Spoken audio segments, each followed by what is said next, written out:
You guys lose Sid early in this game too. How much more challenging or different did your offense have to become when you lost all of your point guards for a game? Yeah, I think it was very difficult, but I think for us, our adjustment, especially we saw it in that fourth, is just not let the ball sit. Just keep moving, keep reversing the ball, getting it inside. So I know Sid going down early hurt us a lot and put us kind of in a hole, but I think our fight in the fourth quarter showed exactly what we're capable of doing. How did you guys get to that offense of reversing it in that fourth quarter? Was there a specific person or adjustment that got that all clicking for you guys? I think it has started on the defensive end. We got more stops, didn't just allow them to score, we take the ball out, so we were able to push transition, and I think that got our offense started a little bit more. YouTube, what's up, Fever Nation? I like the energy that they opened up the game with. There was great ball movement. There was great off-ball movement. There was a lot more intensity defensively. So I love the way they opened up the game. What they showed us was that they can respond to a loss. I thought the difference in the game came when Boston got in foul trouble. To me, that was the momentum swing for the Connecticut Sun in the game. I don't want to totally blame officiating on that, but I did think some of the fouls on Boston was over officiated. You could see at the end of the game when they looked at the replay, that call on Boston was just not what the referee thought it was. So to me, that was the indication of what was going on early in the game. Fever were being over officiated. Duana, what kind of that fourth quarter you caught fire there? What was working for you? Just shoot it at this point. We were down, just trying to be more aggressive. Yeah, just thinking about getting some points on the board. And once I saw one go in, that kind of gave me the confidence to keep shooting. This is not a joke question. When you bank a shot in, does that still count as far as seeing the ball go through the basket and give you some confidence there? I call bank. And then early on, what do you think just defensively didn't work or wasn't clicking? And then obviously y'all turned it up and won the 16-0 run. I don't know. I guess that's where we're gonna have to go back and watch, video. And it's hard when you keep losing people. You try to piece it together. And we came in with a one game plan, then you lose your other point guard, so you got to pivot on the fly. And we're a new team at that, so we got all these new pieces. So we were still trying to figure out when we had CC and Sid. Then you lose those two pieces, and you kind of got to you lose CC, we regroup. Then you lose Sid, then you have to regroup. So just trying to stay together and stay positive and get through the storm right now. As I stated in other videos, chemistry. This team is still developing team chemistry. Now, the only thing that's happening in the process of building and developing team chemistry is adversity. Adversity in the way of Caitlin Clark being sidelined. Now they lose Colson tonight, sidelined for the rest of the game, didn't return. And then you have Cunningham going down. That is a lot for I don't want to say a young team, but a combination of a young/veteran team to manage when you're in your first season with your new head coach. No matter if you played for the Fever before or if you just came into the organization this season, there is a development process. There is a process of being acclimated to the new system that they have to run. And the Fever are in the midst of that. So now they have even more work ahead of them, because now what is this team going to look like if Colson can't play the next game? What is this team going to look like if Cunningham can't play the next game? We know without Clark what they look like now. We see what they look like. Again, I like the intensity they opened up the game with. They just couldn't maintain it when Boston went out. Duana, in the fourth quarter there, when you guys had the big run there, did you think, well, two things, it almost looked like you guys were even more fired up because you were losing players, like you got mad. I mean, was there some fire in there in that stretch? And did you think you might just blow by them and put them in the rearview mirror? We came together as a team, and Steph said, stay together. We're being tested right now, and we got to depend on each other and use each other for energy right now. The worst thing you can do is kind of fall apart and go your separate ways at that point. You just got to try to find a way to win, a will to win. go deep, dig deep, and that's what we kind of did. And we almost pulled it out. That would have been kind of cool to, put the stamp on it. But I think more than anything, better than a win, we still showed that we're going to continue to fight right now. You can hear the veteran leadership why Coach White brought Bonner in. Now, I don't want to get into the semantics of the hate Bonner has received since joining the Fever. And I think about that. You play your entire career with other teams, but then as soon as you join the Fever, now all of a sudden you're called a sellout. That's a whole nother topic for another day. But hear the veteran leadership, which the Fever is going to need to get them through this transition. And that's why Stephanie White has a DeWanna Bonner on this roster. The 15 turnovers leading to 30 points seemed like Oh, God, that's awful. Yeah.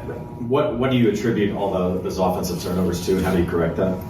I think a lot of it is just not knowing where we need to go, first of all, and then a lot of hesitancy. What's the word?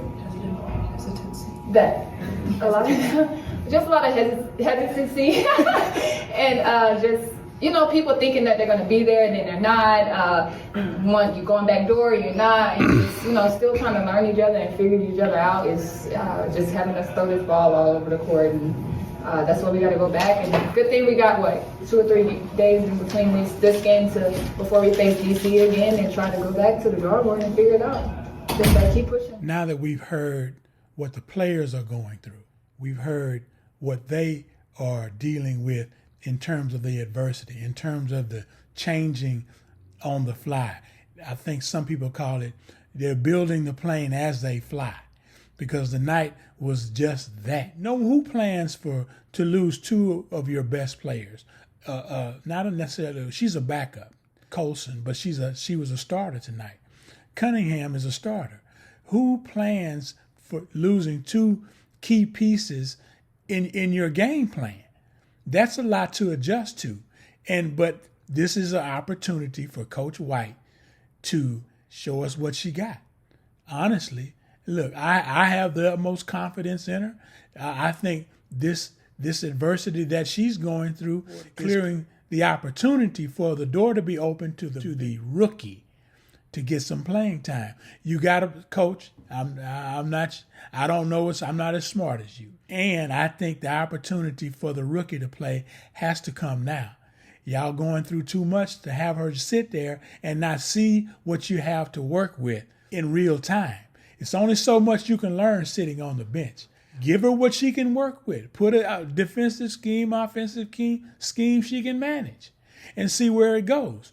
Again, we've heard from the players. Now we're going to hear from the coach. DeWanna was just in here talking about hesitancy and how it was leading to turnovers offensively, and you guys are all figuring that out. I get that. But with the injuries piling up and all that, how do you keep assessing and evaluating the process of your offense when there's so much changing all the time? Yeah, I think offensively it makes it a little bit more difficult. We got to get creative. We got to figure out who can get us into offense. We got to figure out what actions we can run. And we're gonna have to do the same thing defensively. Honestly, and from a rotation standpoint. But that's what we do. That's our job, right? Like, we got to figure it out. We've got to get creative on both ends of the floor. But DB's absolutely right. I think so many times, and you've seen it really throughout the course of early in the season, is just like unsure, hesitant on coming to the ball, moving without the ball. Am I passing it? Am I not passing it? Instead of really letting it flow. Part of that's still getting to know one another. I think part of that is understanding what to get, which actions we're trying to get in the system. We got to simplify in a big way. And then we got to continue to build and grow. Look, there's no question, we're hitting adversity right now. Like, it's challenging. And it's still a great opportunity for us because it's not going to be perfect. It's early enough in the season that we've got a chance to really, I think, find a gut check moment, right? And who we're going to be through adversity. And, I think our team battled. We just didn't have enough at the end. For those of you who don't know me by now, yes, I'm your eternal optimist. As long as there's playing time and as long as there's some season left, I'm going to be optimistic no matter what happens. A few quick things I want to point out. Marina, Mabry, and the push-off, the referees were allowing to open up, to give her some space to get that shot off. 3 times they let her literally push off, kind of like Jordan did in that championship when he won his 6th, how he pushed off Russell. Everyone is looking at that. We're looking at that at home, and they didn't call it. You saw they called it late in the 4th quarter. So they were looking at everything. What they saw late in the 4th, they saw early in the game, but they chose not to call it. But I don't want to use the referees for an excuse. 3 metrics I always look at: turnovers, missed layups, missed free throws.